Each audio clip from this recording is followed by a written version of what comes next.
There's a difference between being very free in a relationship and disrespecting a person in a relationship. A lot of people don't know when to draw the lines when it comes to their partners. They believe, I want a relationship where I can be able to express myself. Expressing yourself is one thing. Expressing yourself in a relationship at the detriment of other people's feelings is another thing. When profanity is required for you to be yourself, then you should check yourself out. So many relationships have gone down the drain because people come in with the mindset that this is who I am, you have to accept me the way I am. No. If the way you are doesn't sit well with people, if you're not properly bred, if you are a spoiled person, if you're someone that grew up with no one to correct you, no one to teach you on how to behave, how to treat people, no one to make you know that you should show empathy when people are in pain or in going through stress, or show sympathy when people are experiencing some situations that are actually not so pleasing to them, then you should check yourself out. People believe that in a relationship, a particular person is supposed to be tolerated while the other person is to be understood. As long as I am in this position, you should understand. A lot of people come in with all sort of baggage and expect their partners to put up with it just because they feel they're the head of the relationship. Likewise, some people come into relationship and feel like you saw me the way I am before you decided to date me. So if you think I am too much of a baggage, then why did you come to me? Relationships are meant to groom people, because when two people from two different backgrounds get into a relationship, like I said, there are stages in it. There's the stage where you feel so overly loved, protected. You want to talk to this person. You think about them all the time before you go to bed. Their thoughts are always in your mind. And there are times where you find yourself having to question yourself, how did I get into this relationship? If you think that person that is so adorable, so loving, is not going to get on your nerves, then you are actually not ready for a committed relationship. Relationship is not a journey, a smooth journey all around. It comes with disappointment, comes with regrets, sometimes comes with a little bit of conflict. But how you manage this relationship and how you manage this conflict is what stands you out from other people. But then, people still find themselves in a relationship where they are in love with someone that is overly mature, tolerates them, gives them the benefit of that, but their excesses tend to be too much that they ruin a good relationship. Are you the type that you feel you keep going at, getting on with a lot of things, and you think your partner is dumb? The fact that they don't complain all the time doesn't mean they don't know what you're doing. Some people are wired to just watch things over time and see how often, watch the patterns of how things go. Then one day they raise the topic.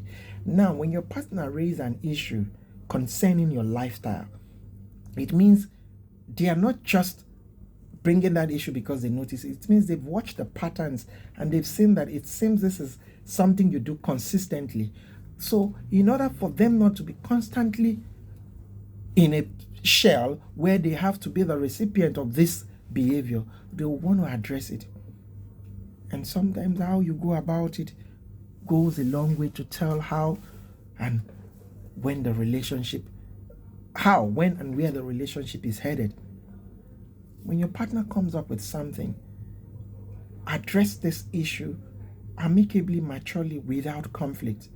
Sometimes it takes a lot of boldness for someone to want to talk to you about something they are not comfortable on. But the way and manner we project ourselves, the way we handle these issues, makes them fall back to their shell. If you have a partner that gives you that freedom to be yourself, but yet deep down in your mind you know there are certain things they do not like, but because they don't talk about it all the time, you feel they are going to get used to it. Yes, what is going to happen? They'll eventually get used to it, and one day they will make up their mind either to stay or to leave. And unfortunately, 70% of the cases, people don't want to put up in a relationship where they don't feel very, very comfortable. A relationship is supposed to be a safe place. Marriages are supposed to be a safe place where you go out, despite the hustles and bustles of the day, you come home to a loving partner that understands and shares your dream. But when this partner is someone that constantly gets on your nerves, someone that constantly does something and does not care how you feel, it is one thing for you to be offended by people you hardly know. It becomes more painful when people you consider lovers or families do things to hurt you. They ought differently. So don't put yourself in a position where you know you are wrong, but pride will not allow you to admit it.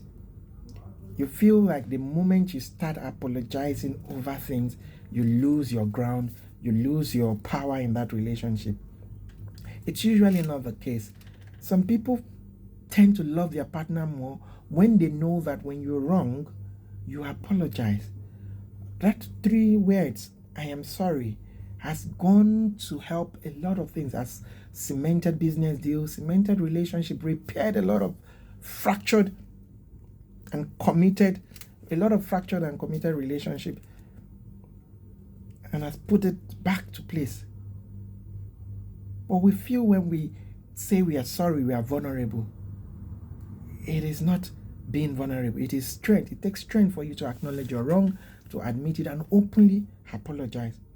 I'm not saying that you should do it all the time, even when you're not wrong. When you're not wrong and issues arises, you talk it out. But when you know you're wrong, don't conceal the fact and feel because you are not wrong, if you apologize, it makes you lose your grip on the relationship. Relationship is not supposed to be a power tussle. It's supposed to be a place where you find solace, happiness, comfort from a different person you really know. And that is why people will tell you, ever since I got into this relationship, things have changed, business have improved, and you wonder why things seem to be working. It is because two different are coming together, their prayers, their love, their horror. When you have a beautiful horror, when you are humble, you stand up for yourself when you should, but when you know you're wrong, you apologize, you constantly encourage your partner, you bring in this positive energy that you'll just be surprised at the progress both of you will be making. And that's because your horror matches each other. Don't let pride destroy a perfect relationship. Don't let third parties, don't live your lifestyle based on other people's principle. Don't create a model, don't perfect a model, or don't emulate a model on how they run their relationship and bring the same principles into your relationship, because what works for Mr. A or Miss A might not work for you. Always be prepared to iron things out with your partner, and things will be fine. My name is Don Simple. To have a wonderful day.